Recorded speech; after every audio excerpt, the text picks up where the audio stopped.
This is the JWN podcast. Today I'm excited to have John Kenney in the studio. John grew up in the DC area playing music in bands and then traveling the world. When he found himself living in a southern city where the independent music scene was splintered without a place to bring them all together, he filled that void. New York City had CBGB's, DC has the 930 Club, and San Francisco has Gilman Street. While Charleston, South Carolina, we have the Royal American. It's a dive bar with an amazing sound system that treats artists right and it attracts regulars despite who's performing that night because they just know it'll be good. From punk to hip-hop and country to pop, the only rule to playing the Royal American is to be good and to be original. So grab a rum punch if you got one and enjoy my conversation with John Kenney. You're one of the reasons why we now, or at least before March, had this thriving independent music scene. But before we get there, I want to talk about what got you here. So talk to me about your influences. You played music, right? I played music, yep, starting when I was 5 or 6, with piano lessons, which turned into clarinet. And I didn't really have the patience to study and learn to read music and all that kind of stuff. So I quit, both of those things pretty quickly, much to the dismay of my parents. But then, when I was 14, I found the guitar. Heck yeah. And that sort of changed everything. And that was right around when, I listened to, I was always it was a very musical household. My parents were really into music. My dad would play us, Beatles and Joan Baez and, Crosby, Stills, all that kind of stuff, to Bob Dylan growing up.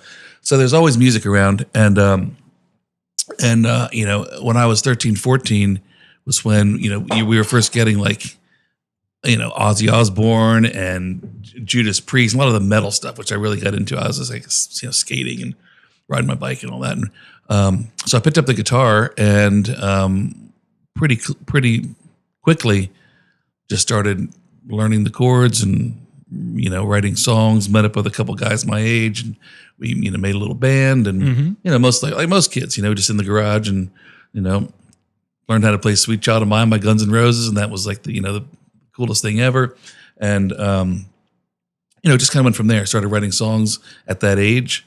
And by the time we were 16, 17, we were, out playing clubs, sneaking into clubs and playing clubs, and also playing, our high school talent show and all that kind of stuff. But yeah, just started really early playing guitar, and that quickly took over for sports and other things like that I was interested in before. It just kind of was this channel to music, and it just became all music after that.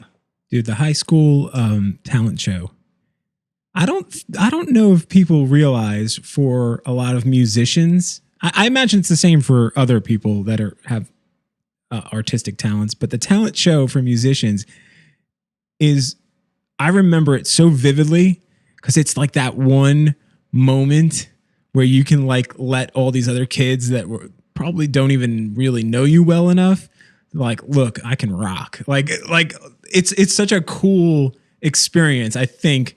And even for the people in the audience, to see people that they walk the halls with and all of a sudden see them up on stage performing for you. And it kind of opens your eyes to them, because I've been on both sides of that, and it's really it's pretty cool. I think people need to take that a little seriously. It was amazing. That was really the first time we felt that feeling of being on stage, because you're in front of it. The talent show, you're in your high school auditorium, where I went to high school up in the DC area. That was 1,000 people. Wow. And we all, there was also, we ended up closing our first year, closing the talent show. We begged them to close it because we were going to play Brown Sugar by the Stones and You Shut Me All Night Long by AC/DC, which is a big fitting in. And right before us, a bunch of the kids got up there and did this crazy hip hop dancing with break dancing and back, this is, I guess, dating myself, but this is 1991. 92. So it was, and again, my eyes were open. These guys I saw that were in the hallway, they're up there doing this dancing, and it was amazing to see what everybody could do. DC is known for having these hardcore shows that were mixed with hip hop. Right. Like Right, that like- was like DC was the home of that thing, especially like at that time. Yeah, there's a club called it's not around anymore, called DC Space, that did a lot of the go-go stuff, which came from Yeah. DC, and then just really, really, I mean, Fugazi and Bad Brains and Scream, bands like that came out of DC that were really hardcore. And they'd play together. And They played together. Yeah, it was Yeah. one of the first, sort of amalgamations of definitely of hip hop and rock and roll, or hip hop and punk, and oh yeah, because both were kind of avant-garde at the time. I mean, the underground. yeah, totally. It's amazing. You come from a city that has one of the strongest music scenes, underground music scenes, DIY work ethic. What happened? You stopped playing music just because life happened? Like, what was the transition while you were in DC? Just kind of like move on to something else, or were you doing that strong? I was doing that strong for after high school. I was doing it strong for a couple of years, and then I took a break for about 2 years and finished college down at James Madison University. I did 2 years there and finished there, and wasn't really playing much music at that time, and then went directly overseas to do just one of those trips you do. You finish school, and I had I'd saved like $1,000 and went overseas and wound up in Santorini, in the Greek island of Santorini, for a couple of years, and met a girl, and then wound up down in Australia for another year. And that's when music came back into my life, because I got a call living in Australia, and this is when I was like 24, 25, from an old friend of mine who had been in a really big band out of DC, and they'd had a record deal and done all this stuff. And he called me and said that the band was breaking up. Would I like to come home and be his guitar player? And we'd sort of reform, hopefully get back, the same sort of record deal, and kind of do it, give it a shot full time. No, that was Rotoglow. And so I came back. I moved back from Australia when I was 25 to do that. I didn't even know you lived in Australia. That's amazing. I probably would have still been there. The relationship, went to shit and everything else. But I moved back to be in. Wait, what years were you in Australia? That was 99 and part of 2000. Dude, I was in Australia when you were in Australia. Wow. I was on the Warped Tour. Wow. And we played all through, we were there for, I guess, 4 or 5 weeks. Wow. Throughout Australia. Yeah. Australia is the reason I'm married, by the way. Wow. The flight. The reason I'm not. Yeah. I had a very different experience. I had the flight home from Australia. This is pre-internet, well, I shouldn't say pre-internet, like smartphone, and like you were stuck with a book and however long your batteries would last on your Walkman on that long ass flight. A lot of time to think. Yep.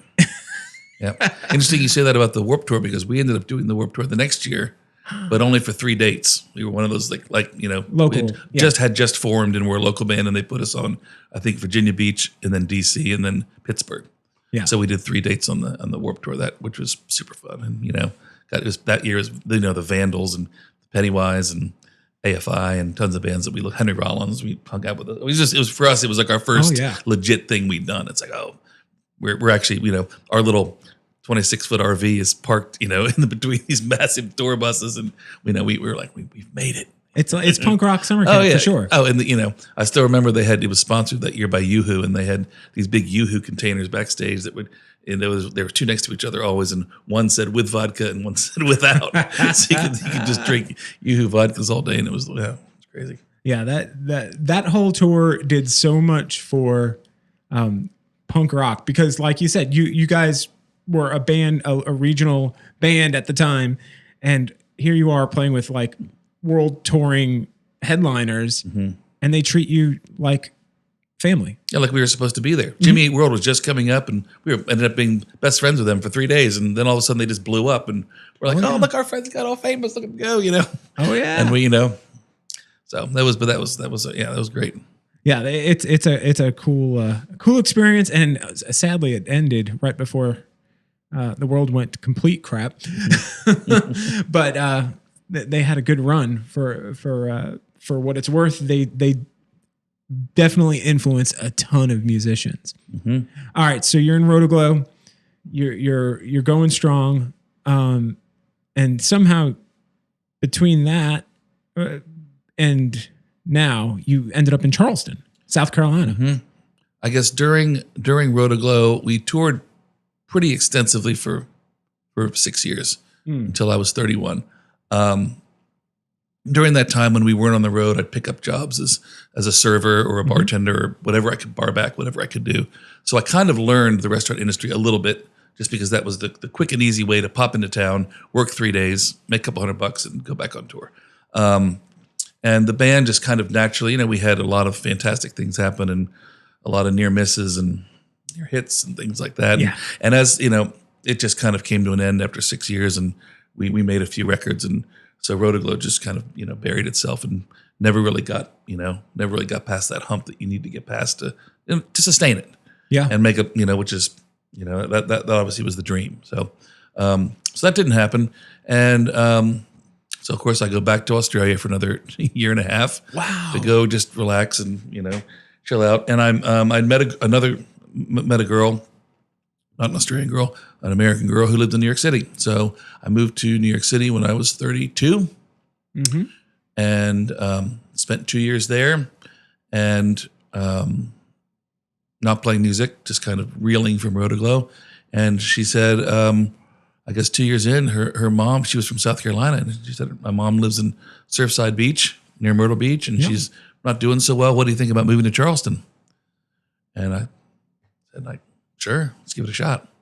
So we moved to Charleston in 2008, and that was when I was 34. So you get to Charleston, and I mean this is I feel there's a kinship between us in this aspect, because you get to Charleston and you look around and you're like, this is a beautiful place. This is amazing. Where are the punks at? Where's the underground? Like, where's the scene? Where's the scene? And where's the diversity? It was just at that time, there was the Village. What's it? Not the Village Underground. That's New York. Village Tavern. Okay. In Mount Pleasant. Yes, they used to do indie rock shows there. Yes, yes. I saw Porta Static there once. Mm-hmm. So there was that place. The Tin Roof, I think, had just opened maybe, it was a couple years or a year before, or maybe around that time. And the Poor House was open. But I was, just living downtown. I worked at a club called Revolve. It was a Spanish wine bar, but kind of turned into a club in the nighttime. I ran that place for a couple of years for my current business partner, Carolee. And there wasn't much downtown going on other than a few places that were like kind of dance clubs at night, and there wasn't really a scene like where and of course here I am coming from New York City of all places, and Washington D.C. and places that are just massive cities and huge music towns. But I was like, where's the little dive bar where all the punks hang out and all the band guys? Where's all the band kids and and then again also where's the diversity in all this? Like where's the, not just in music, but like where's the Puerto Rican food? Where's the Jamaican guy selling empanadas on the corner? Or where's all that stuff? Where's the underground art? Where's the right? Like I remember being upset walking through all the art galleries back when I first got here. And, in the mid-aughts, as they say, and going like, this art scene is so, this is bad. And I shouldn't say bad. It just wasn't to my tastes. But, marsh scenes and things like that. And the same thing, the music was like, bar music. It was cover bands. It was cover bands, and from what I could see, other than the places that I mentioned that were, in my opinion, doing it right, the Tin Roof and the Poor House, and they all kind of, Tin Roof was more like edgy and cutting edge and did kind of punk shows and rock shows and alternative stuff. Poor House is kind of doing just what it does now, which is more of the I guess more of the jammy type of stuff, but funk and rock and they've obviously had an amazing successful 20-year career, I guess, almost at this point doing that, and I was just looking for more of like a home base. Yeah. Like I was missing that myself, and I said after 2 years here, I was kind of dismayed, not only because everywhere you went, you'd walk into a restaurant or anywhere, and there would just be like a guy in the corner with an acoustic guitar playing Van Morrison, right? And it's a lot of busking. It's like, come on, where's the heart? Where's the soul? Where are the kids that have spent hours in their garage writing songs? And You know, and they're here. They're just, where did they all go? Yeah. When maybe there just wasn't a place for them to come play, or maybe they wanted a place downtown. I don't know. But the way sort of that I got my start at the Royal American was that I was, Revol closed, which is the place that I was running on King Street. And I was thinking about going back to New York. So I asked my current business partner, Cara Lee, who was my boss at the time, and I asked her some pointers on how to open a music venue, or just a bar/music venue. And she said, "Is that something you're interested in?" And I said, "Absolutely. It's kind of what I want to do." And she said, "Well, a couple of days later, she called me and asked for a meeting, and she said that she and her partner had found a little iron forge way up on Morrison Drive, and they were thinking about turning it into just a little neighborhood bar, like an old school. They said New Orleans specifically, like a New Orleans themed old school, because those bars have been around. They're open 24 hours a day. They've been open for 100 years. Those places, they got water lines on the walls, like the Northeast bars. They just have been there forever. Yeah, just a real worn-in, comfortable, divey, dark neighborhood bar. And and they said, "Is that something that you'd want to do?" And I said, "Well, yeah. Can I try to book some bands?" And the one other partner wasn't really into that idea, and Cara Lee was, and so we just kind of opened, and they gave me free rein to do whatever. So you kind of lost the battle at the beginning, which explains the tiny stage at the Royal American, because it's really just kind of pushed in there. Yeah, we said, I said, how about we just lose these like 10 bar seats? And it's like, well, why don't we only lose 6? Like, okay, well, so we just, and I thought, and I modeled it after the 8x10 club, which most musicians have played in Baltimore. And it used to be in the back of the day. I'm sure you did. That place, and I tell bands that complain about the size of our stage all the time, I say, listen, the 8x10 club in Baltimore was called that because the stage used to be, it's not anymore, but it used to be 8 feet by 10 feet. And ours is 8 feet by 11 feet. There you go. We're one better. Yeah, we goes to 11. But it really does. I mean, if every band on earth has played the 8x10 club, you guys can suck it up, and this is 1 foot bigger. It's not, obviously it's not ideal, but so we built the little stage and the little sound booth. My old drummer and I from Rotoglow hung all the speakers and did the sound system, and then I just started Google searching, how do you do this? How do you book bands? Because I'd always been booked myself by somebody else. So that's kind of how that was right. That was right. It was the last 3 days of 2011 that we opened. Wow. And then one of the defining things about the Royal American that people have to understand, I think, when especially bands that don't understand or know right off the bat, the sound system in there is top notch. It's kind of like CBGB's, where you'd walk into that place and it's a dive. Everything's just kind of, and I'm not saying this I'm saying it in the ways you are describing. Like, sure. It's unassuming. It's a comfortable place. It doesn't look fancy. You're not going there in a suit and tie. It's a dive bar. It's a place you're going to hang and have a drink and hang with your friends and have a good time. But the sound is unbelievable in there. It sounds amazing. And it's a tough situation because a lot of times during the shows, right next to the stage, pretty much, it's like a bay door, like a garage door that's open. So now you've got to control not only the sound inside the room, but it's bleeding out there. But it sounds great. Like, it's such an awesome experience as a fan to watch a band play in there, because the sound's going to be amazing. You have access to the bar right there. And if you don't, you can go around the building to the other side and get to the bar if you don't want to stand in a crowd waiting for your drink or anything like that. It's just it's such a place that, like, it was almost designed for a music fan more than anything to enjoy live music. We were flabbergasted when we first put that system in. It's not an inexpensive system. It's just, like I said, my old drummer from Rotoglow, really, he's an IT guy, and he's an engineer himself, and he really, sort of knows he knew exactly what would work in that room. Yeah. We've got a nice big, he's a drummer, so it's a nice big sub right under the stage so the drummer could feel it. So, but the first time that we installed it, a month before we opened, we started playing drums in there, and we were so scared the room was going to sound horrible because it's all concrete and steel. And there are some natural baffles in there up on the ceiling that we put in, some foam, and it just ended up somehow sounding amazing. Yeah. And we were like, wow, we could actually track drums in here. It sounded so good. When we first, it was just a wide open room. But we really, my whole approach to this was, try to make the bands as happy as possible and cater to the bands 100%. And if we can do that, everything else will just work itself out. Because if the bands are happy and they have I want, it might be a little neighborhood bar, but I want people to, like you said, to walk in and go, wow, this sounds unreal. And then look at the light show. The lights are amazing. The light, how is this happening in this tiny little, it's a show. I mean, I grew up in the 80s. I'm ready for the show. Motley Crue, let's do the show. Let's have a big light show. Let's have it look amazing.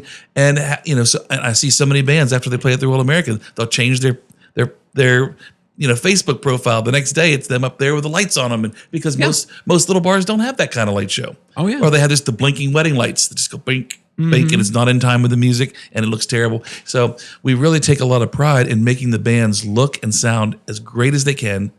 And if which 9 times out of 10, they're wow. They show up and they think, oh no, look at this stage. This is going to be like the worst show in the tour. It's going to be terrible. And then after the show, they're like, wow, that was the best.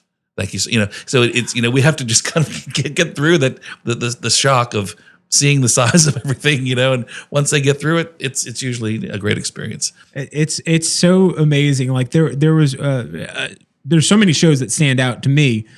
Because we can talk for hours about the different shows that have gone there. You brought, and I was like, John might be more excited than I am about the Dead Boys coming to play at that was the Royal insane. American. But it was so funny because the drummer, who's one of the original members of the Dead Boys, was claustrophobic. And so he's on that drum set. That guy had a full-on panic attack, like during the show. You couldn't tell as a fan. But afterwards, like before their encore, I mean, they had to like drag him back in there. I remember, he was in the car. He was in the I didn't even realize until now it was a panic attack. I thought he was just something was wrong with him. But that makes total sense. Yeah, he's because you're back there just like this. He was claustrophobic. He's claustrophobic.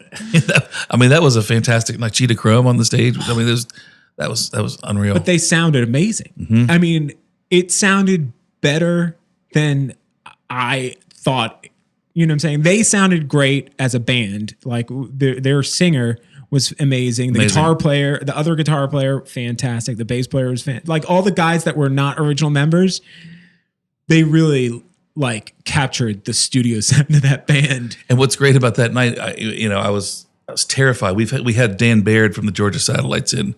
And he just flipped out about the stage and was like, I can't believe I'm here. And it was a horrible experience. So and he's friends with the Driving and Crying guys. So about 3 months later, we got the Dead Boys. So I called Tim Nielsen from Driving and Crying that morning and said, will you please get in touch with the Dead Boys today and just let them know. Prepare them. Be like, you're going to be shocked when you see this little stage, but the place is cool. It sounds great. Just don't worry about it. Just get up there and rock, and and tell them you've played there before, so that So they walked in, and I was like, "Hey, guy," he goes, "We've heard."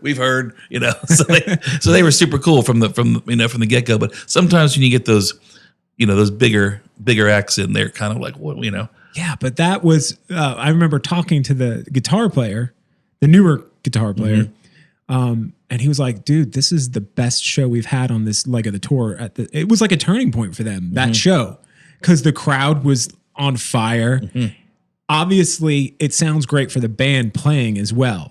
And they're out in the crowd, like pretty much just, it was like an old school punk rock show. You felt like you got that real crowd feel, like the whole thing, the environment, the lights, the sound, it was amazing. It was just that, and this is just, I'm giving you one tiny little glimpse of like the experience you get when you see this. And you could tell, besides the drummer having a little claustrophobic, the rest of the band was like, holy cow, this is an amazing show. Like the whole thing, everything about it was amazing. You did a top-notch job, of course, of prepping them and keeping them happy.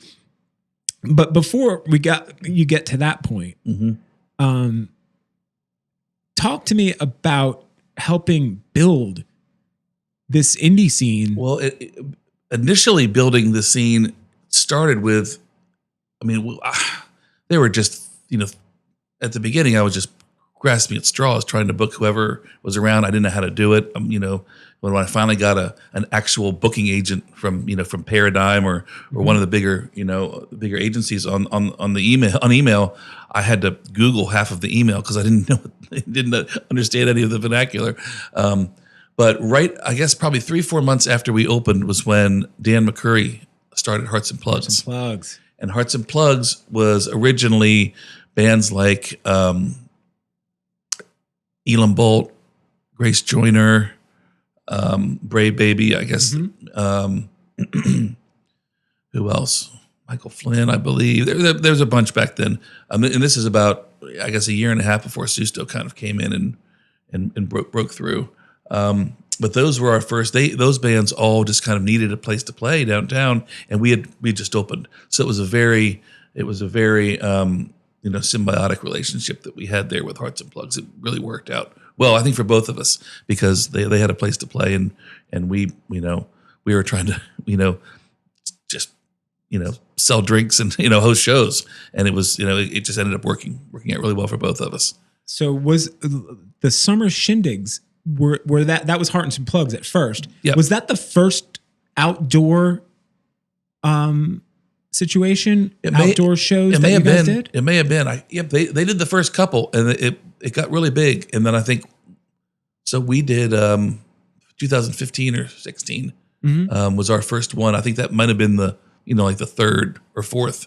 I think the last one they did before the Royal American was at the Palmetto Brewery, and it was had 600-700 people probably, and then they moved into our parking lot, and that I think that probably was our first outdoor shows, and then we kind of got the idea, hey, we can do this a few times a year as long as the neighbors are cool and and the summer shindig, it had a festival type feel, like a one-day festival type feel. You had multiple stages. You had the indoor going as well.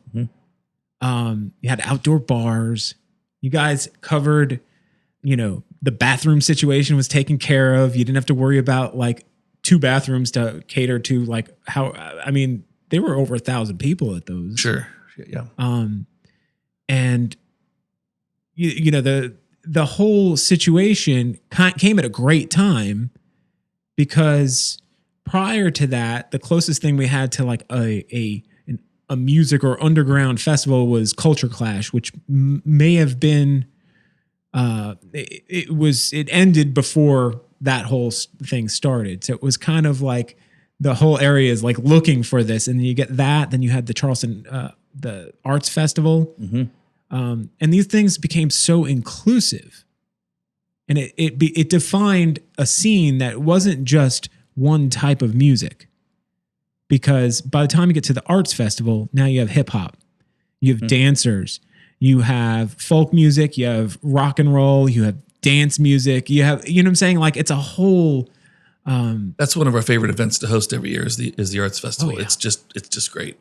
And they moved over. I guess they lost the jail space probably in the old city jail in 2017 and moved over to our parking lot. And it's just such a, like you said, it's such an inclusive thing. There's everything going on. There's art, there's photography, there's dance, there's rock, there's hip hop, there's everything. It's great. Yeah. And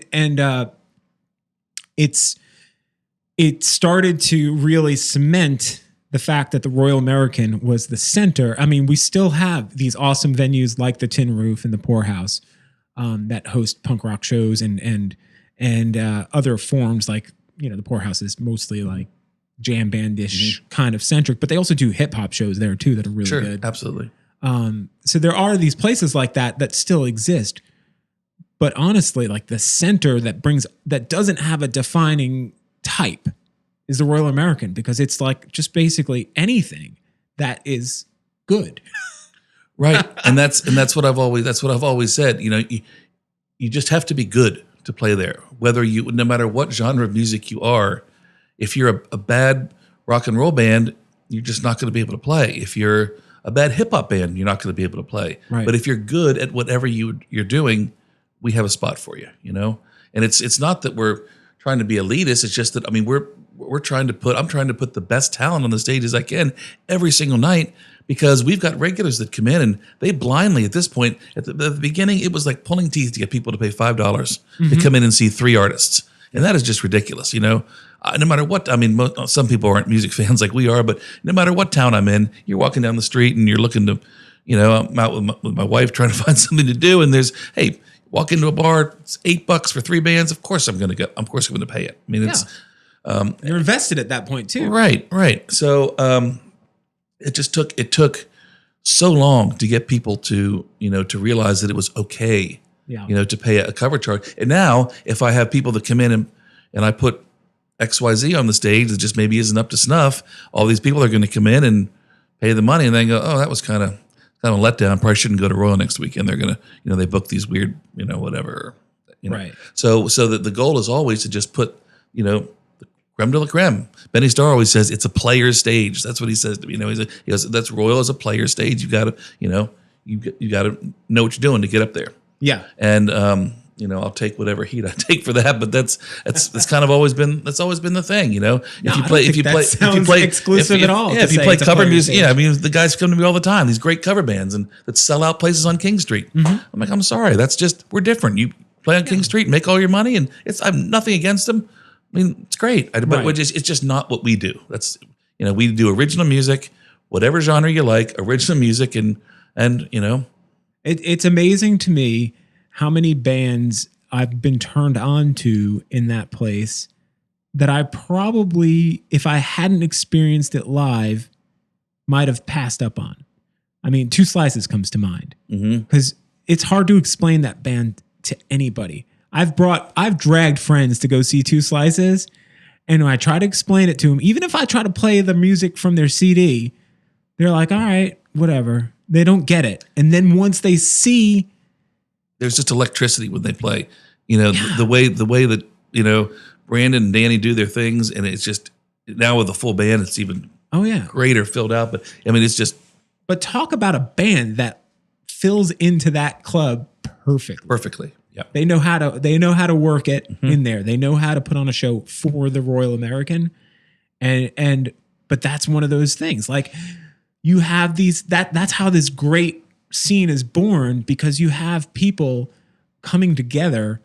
Brandon was in a kind of alt rock band before then, and he hooks up with a DJ, and next thing you know, they're doing like dance music. And then there's Brett Nash. And of course, Brett Nash is in the band, and Brett Nash is in every band, right? That's a whole other podcast.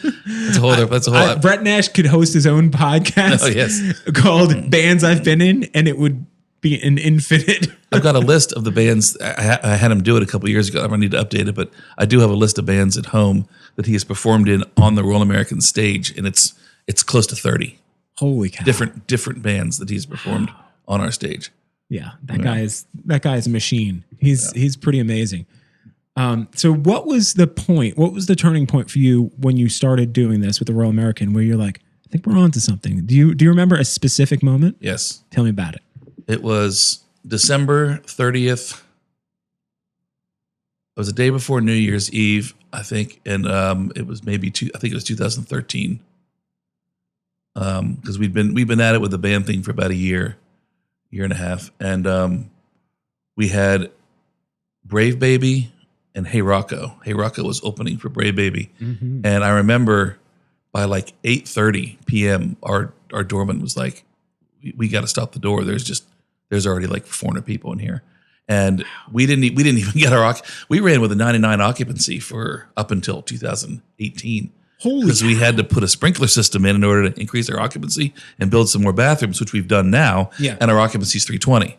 But by the fire marshal, we were only allowed 99. So we were just, rolling the dice every night, which was, imagine this, the stress of, So I was very happy we got that done. Anyway, it was the day before New Year's. I think it was 2013. And the room just filled up, and there was just this vibe. You could tell something was about to happen. And Hey Rocco goes on. And Brave Baby, and by they went on about 9:15, 9:30, and it was just people jumping in the air, people all over the booths, people standing on the. I mean, it was just pandemonium, and I just kind of like I had to take a little minute. I was like, I had to walk to the back bar, and I got a little choked up for a second. I was like, wow, this is really happening. You know, there's 400 kids here just loving this show, and how this all happened? How to just kind of checking myself for a second, pinching myself, like, is this real? How did this happen? And and then look up and all the bartenders are busy, and I was kind of in a zone for a second, and then I zoned back in, and it was all still there. It was nuts. So that was the moment I was like, wow, this is something, That's just beautiful, because I think you take a chance on something like that. You came from a point of view of building it for musicians. You knew you had a vision, and to see something like that switch flip on where everyone else recognizes it too. How did your business partners react to that? At that point, it was just the one, because the other one dropped out after 6 months. So it's just the two of us now. It kind of has been since then. She's thrilled, and what else? I mean, especially that night included. But what also gives me a lot of pride is that when the bands play there. I mean, you've been in a band, you know what it's like. You go play at some club and you bring 500 people. And at the end of the night, the owner's like, "Oh, here's $200. Yeah, here's free pizza or whatever." It's like, wait a second, and you owe us $30 for your bar tab, right? Exactly. So on a night like that, when the cover was $10 and 400 people show up, that's a $4,000 door, and the bands are walking with $1,800 a piece or something. Yeah. As a local band playing at their local bar, right, making almost $2,000. It's quite some gas money, right? And so if you sell out the Royal American and you're the headliner, I mean, there's you're making over $1,000 for sure, So that also gives me a lot of pride at the end of the night to be like, hey guys, there you go.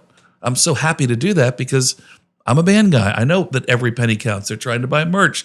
They're so they can sell and make money. They're trying to put gas in the van to get to the next town. They're trying to eat. They're trying, eat healthy on the road, which is hard to do these days and expensive. You can't just eat McDonald's every day. So gone are the days of eating Taco Bell every day and condiment sandwiches and all that kind of stuff.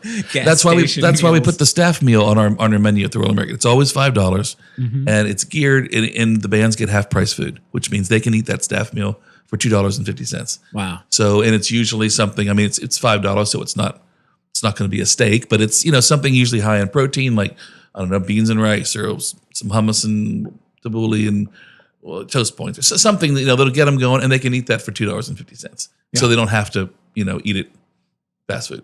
Yeah. It's there's something to be said. Have you ever entertained comedy, like stand-up comedy? We tried it once and it just wasn't the right room for it. People weren't quiet. Right. People weren't sitting down. People were, it's just, being a neighborhood bar or being known as kind of a noisy place, it just wasn't. It didn't really work for us. Yeah. And I get asked probably once a year. People say, "Can we please do a comedy night?" And it just hasn't worked. I love stand-up comedy. I go see it live all the time, but I don't think that necessarily that Royal American is the right vibe for it. It just, like I said, we tried it. It doesn't really work. Plus, it's also kind of awkward if. We do have a lot of regulars, and if they're expecting to go out and see a band or an artist or a show of some sort, or just have a neighborhood bar with some rock and roll music playing or whatever, and then they walk in, maybe they're bringing their friends from out of town. Also, there's a comedy show that's kind of like, whoa, totally out of left field. Yeah. This isn't Royal American. What is this? Is this all of a sudden a theater? Is this, so it's not really in our, maybe for one of the festival type situations, maybe have a comedy tent. Yeah, at something, or maybe comedy in between the acts, which is a lot of fun sometimes. It's weird to say. I've seen down here. There's no real comedy club, so to speak. No club that's specific for. We have one theater. Theater 99. And that's real, but it's not really. It's like an improv theater. But if comedians will go to a theater like Charleston Music Hall or something like that. But I saw comedy at the Tin Roof, and it surprisingly worked well, considering. That's great. It's a tiny place. Yeah. And then where else? I saw it at the Music Farm. I saw Duncan Trussell play the Music Farm, which was odd. It kind of fit, So I know it can be done, but yeah, I agree. You do have you have a built-in crowd at the Royal American. If people are going to come regardless of the music of the bands or whatever, they're just coming to hang out because that's their place. Mm-hmm. So yeah, that definitely might be a problem. It'd be great though. I mean, when I lived in Washington D.C. for those years, that's where I lived during Rotoglow. I lived around the corner from the DC Improv, and it was I would go there every Thursday night. That was kind of like date night or whatever. And I mean, there's nothing like stand-up comedy. I mean, it's so fun, especially if it's allowed to breathe. Yes, absolutely. Yeah. And I mean, it would be. I think a comedy club would do fantastically in Charleston. Yeah, I wish somebody would open one. Yeah, I mean, there was a guy who doing magic. He opened. I don't know how long it lasted. He had a small little room, and it was close-up magic. It was fantastic. I was like, man, I hope this takes off. I don't know. I don't think it's really done much, but it'd be nice to have something like that scene going, because I think it ties in hand hand with the independent music scene, the underground art scene. Absolutely. Yeah. 100%. It'd be nice when things turn around, maybe we can start looking for some venues to do this kind of stuff. Sorry. But when you were doing all this, when you were getting started, was there ever a point when you were like doubting yourself and you thought, oh, I don't want to do this. I don't want to deal with this shit. It got frustrating around, not at all because of the music or because of because of the late nights and the just personal stuff, and it took, because of the nature of some of our, business, like our loans and things like that. It took a long time for the Royal American to kind of turn the corner there. And, we still were pretty heavily in debt for the first 6-7 years trying to pay it off, because we opened up in Morrison Drive there when there was Taco Boy in one end that was brand new and the Tattooed Moose at the other end, but there was nothing in the middle. It was us and that was it. So it was very slow couple first winners there. When imagine, Thursday in February and 40 degrees and raining sideways, and we've got one guy sitting at the bar, doing, there were days we'd do $200 in sales for the whole day. Wow. And so it was a rough couple of years kind of getting going, and I was there all the time, bartending 6 nights a week, and I was there just all the time. So when we finally turned the corner, it was kind of like, wow, I really needed to turn the corner there. Else I was gonna have a nervous breakdown or something. But we finally did, and it's eased up a little bit now, and I feel pretty good about it, except for COVID. But yeah, that's been pretty crippling. But how have you been? I know at the beginning of this there was a fundraiser for the Royal American, which was just a wonderful. It was such a great display of the talent that has been fostered through that place. That the outpouring of creativity of the artists that have made the Royal American a home. The things that they did for that, like the different performances, the live stream that they created, it was amazing. Like, I just thought it was a wonderful thing. And since then, we kind of been teetering here. You guys have been able to open, but not to the extent that you were. How has the Royal American gotten along at this point? Do you feel like it'll be a very long recovery for you guys, even once it bounced back? Or do you think that this will be a quick thing? Or do you have any ideas in the works of things to kind of kickstart things once life does start to return to normal? I think, well, first of all, just to touch on that fundraiser, that was one of the most humbling things I've ever seen. I just could not believe that. Yeah. And that was mainly Becca Finley and Matt Sutel putting that together for us. And of course the bands donating their time. And I could not believe that. I just sat there and watched every night in awe with my family upstairs in my little studio. And it was just, I couldn't believe it. That was just the coolest thing. And it ended up raising enough money to pay 1 month's rent for us, which in that time it was like, yeah, that was right at the beginning. Oh, we needed that 1 month's rent, or we were going to be in trouble, And it was, it could not have come at a better time. And it was, just for those guys to give back like that was just, it was unreal. But we were doing actually okay. We were lucky because we were, in addition to being a venue, obviously a restaurant and a neighborhood bar. So we just kind of pivoted, and we're doing the takeout. Making some new friends because not everybody was open. So a lot of folks are coming to get takeout that we hadn't seen before, and they're like, "Well, you guys have food. This is great." And we're like, "Yeah, we've been around. Like, you've been around for a year. Now we've been 9 years." So we're making all these new friends, and then we get to open up again. Things are going great, and then the 11 p.m. curfew hit about 3 weeks ago, which has been crippling.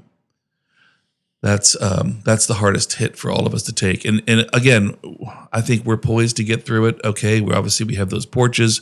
We have a lot of space to social distance people. Mm-hmm.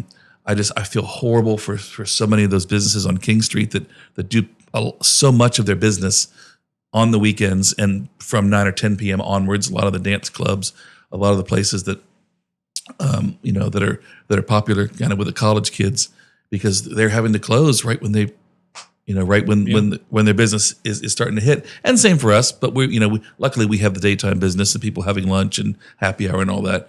But it's crushing to have to turn the lights on at 10:30 at night, 7 days a week, when that's right when we're getting our pop normally. That's right when and those, the late night hours between 11 and 2, that's when we do a huge chunk of our business. Right. So that, and again, it feels like the bar industry is the scapegoat for all this. I mean, we've got gyms open, we got kids in school, but for some reason at 11 o'clock at night, people can't hang out. And, it sucks. It's, in one hand, it's understandable. But I wouldn't blame the bars as much as other events and things where, large groups of people would get together and then all social distancing went out the window. It is possible at the Royal American to go there and stick to your small group of friends and, and we're being sticklers about it. I mean, we've got the tables 8 feet apart. You can't have more than 8 people at a table. Our doorman gives you the spiel when you walk in. You got to wear a mask if you're on your feet. There's sanitation stations everywhere. Yeah. I mean, the rules are pretty cut and dry and pretty easy to follow, and we enforce them. So I think it's a very safe environment. And us having another 2-3 hours to do business every day, that doesn't change the safety of the environment. So we're hoping that they'll ease up as the COVID cases are going down. Yeah, it drastically. So we're hoping in the next few weeks they'll open that up. But as far as returning to music, I don't see how that is until they lift the social distancing guidelines. Right. It's going to be, we're not going to be able to do it. The Poorhouse has done an absolutely amazing job on that back deck of theirs. They've got tables that are 8 tops. They sell them by the table. Right. So you have to buy the whole table. If you want just a 2 top, you can. It's like $20 a head to see whoever they got go. So the table's, let's say $160. You buy the whole table and you can invite your friends who are presumably in your germ circle. Mm-hmm. So everybody sits down without a mask and they've got the table spaced out. And I'm sure that the bar is not making a killing off that, but they're still able to give a platform to live music.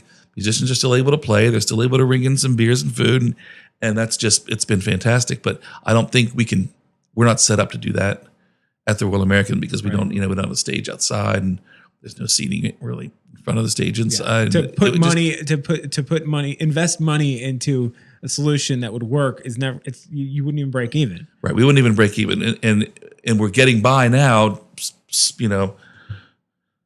And I stress getting by. We're not, this will go down in history as obviously the worst year ever for probably everybody. But we're getting by. Selling cheeseburgers and rum punches. And we're just hoping it ends soon because I didn't get into this business to sell. I mean, it's fine, but it's not what gets me out of bed in the morning is how great the cheeseburger was.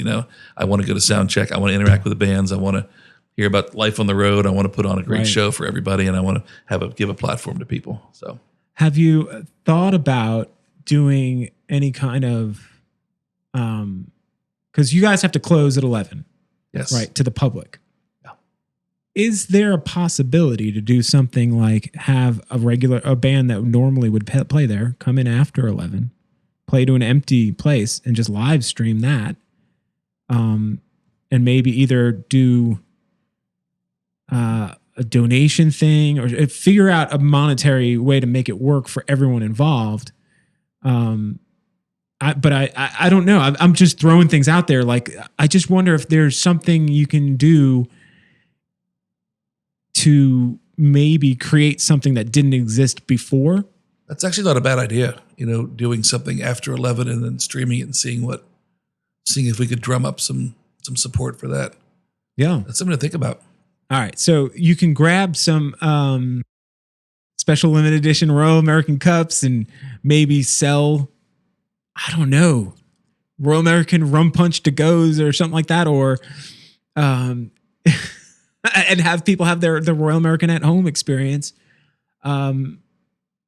Something along those lines. I'm probably the least qualified to throw that kind of thing out there, but I bet you there's people who might listen to this, or just from reaching out in the community, come up with some sort of situation.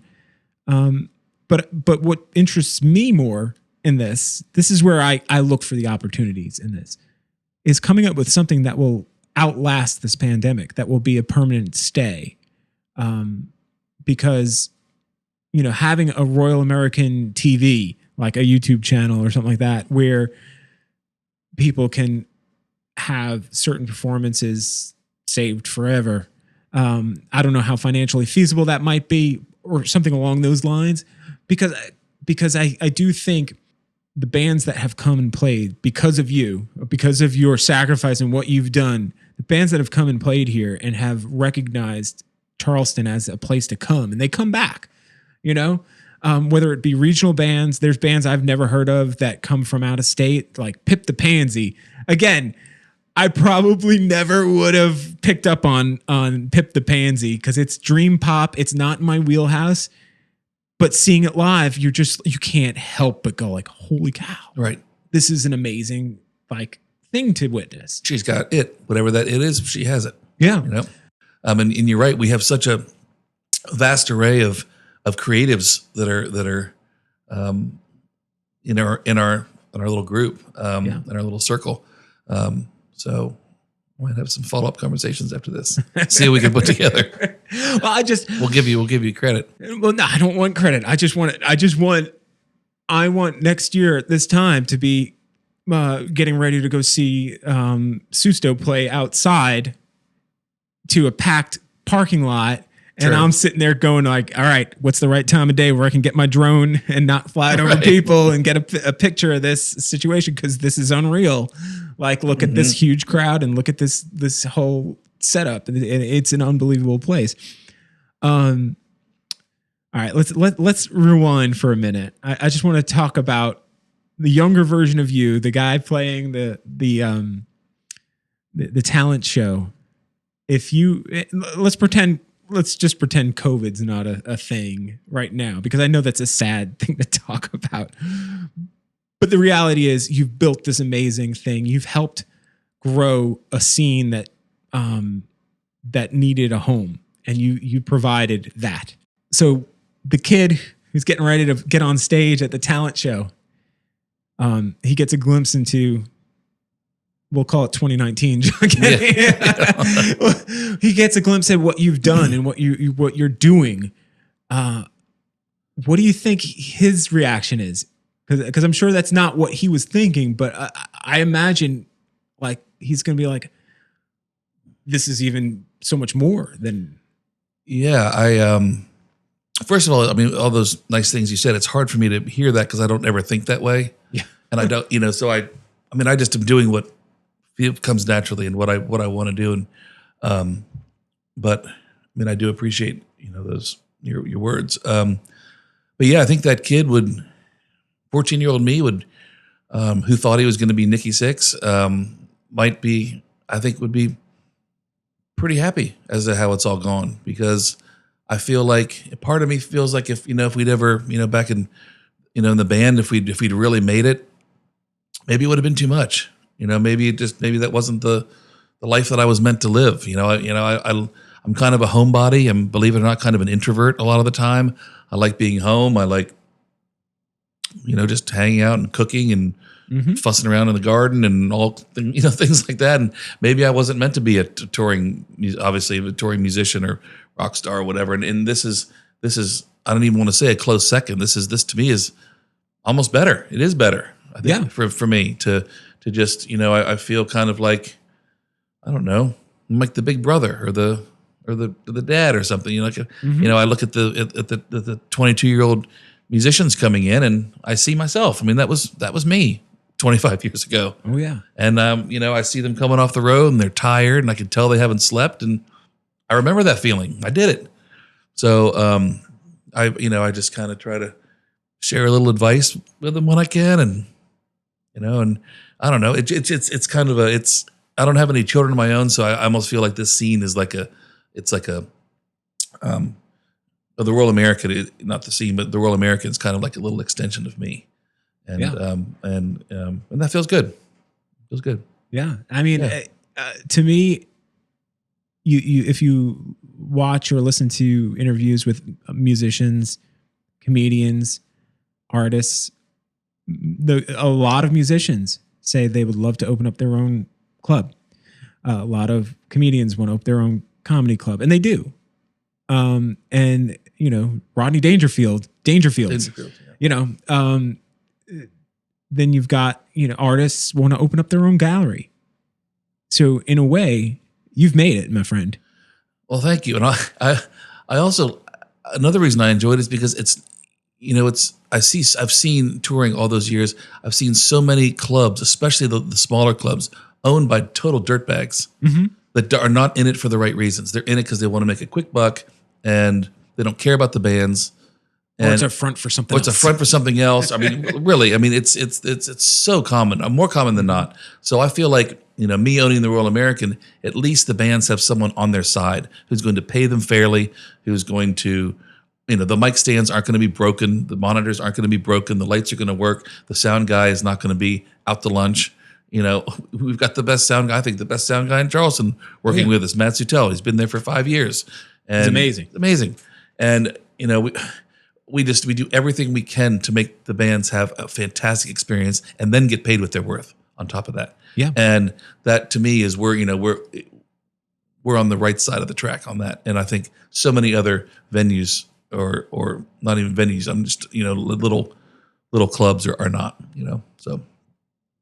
Man, that's it's so refreshing to hear. And it's so refreshing that everyone else figured it out too. Like it worked, because hopefully you'll influence you could write a book on how to jumpstart a music scene in an area that maybe needs it.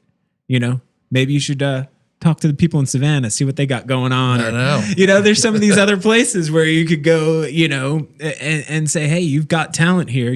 They just need a home that will treat them right. And then you'll get people coming from far and wide, even though you're off I-95, it'll be a situation where people will go out of their way to come and play. And the inclusivity, is that the word? The inclusivity of the Royal American has only added to why it's so special.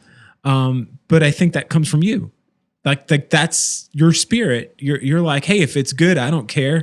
If you want to whistle into a tin whistle, you're going to come to the Royal American. If you're good, people are going to notice. You're going to get paid, and everyone's going to like it, and it'll grow from there. I mean, look at Cultura, for example. What a huge success that was. Cultura was this big question mark when it was coming up, and I was like, "What is this even going to be?" And explain to me the process of how that came to be. Oh, that Matt Monday and Dave came to me and wanted to do the idea at first was to do an entirely local hip hop show in our parking lot, and then we threw around the idea of maybe bringing in some regional talent or whatever. We figured we can really do this, just we can really do it with the local talent, because there is so much of it. Yeah. That's not being heard or doesn't have the right platform.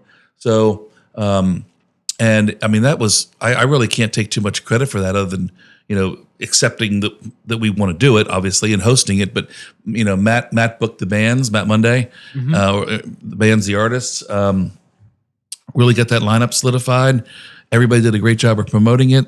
He had an arcade, which was made. We wanted to feel kind of like a festival, not just a concert. So there was an arcade, and there were some folks there selling clothing and some art, and it just turned into this. It turned into this thing where you've got an entire lineup of nothing but hip hop in downtown Charleston. Outside, I mean, that was something that I heard folks say that's never happened in downtown Charleston. Well, wasn't there some issues with getting insurance, getting people to they couldn't get that thing going anywhere else?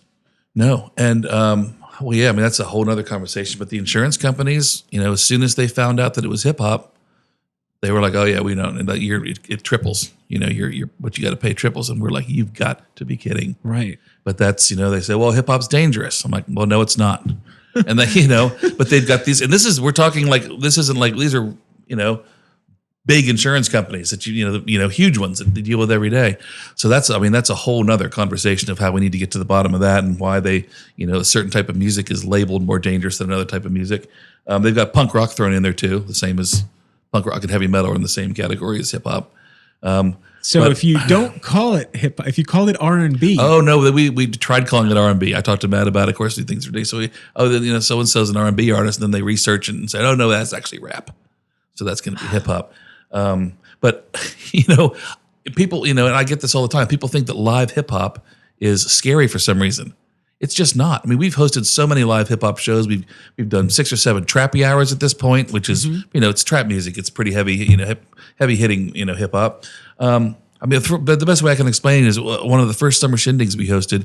We had Matt Monday on at like 3:00 in the afternoon, and it was there were probably 3 people in front of the stage when he started, and by song 3 or 4, there's like 250 college kids, white college kids that just had swarmed the stage because he's such a magnetic performer and such a great artist. Yeah. And everybody's going crazy and having a wonderful time. And I look over and I say, who's scared of live hip hop? Not these guys. No one's scared of it. People just, it's infuriating,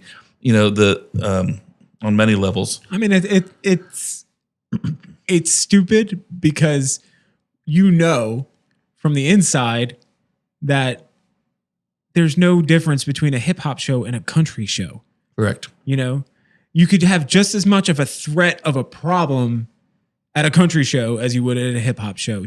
But in my experience at the Royal American, speaking specifically about that venue, my experience, we have had more problems at hardcore and punk shows than we've never had a problem at a hip hop show. Knock on wood. Yeah. Never once.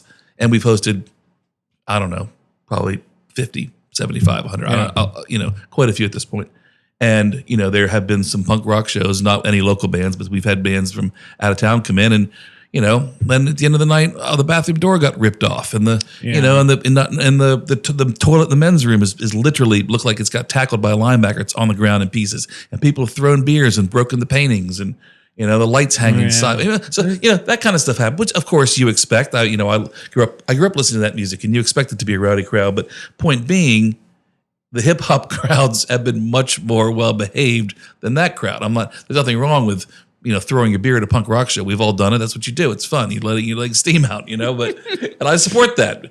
But, but for live hip hop to get a bad rap like that, it's just not fair, and that's why we continue to book it. Yeah. We will continue to book it always. Oh yeah. And it's also, when you bring a band from out of town, you always run that risk of bringing an audience that might not normally come there. And so the level of respect that a regular might have, treating this place with reverence, they might not have that because they just don't know yet. Right. They haven't figured it out.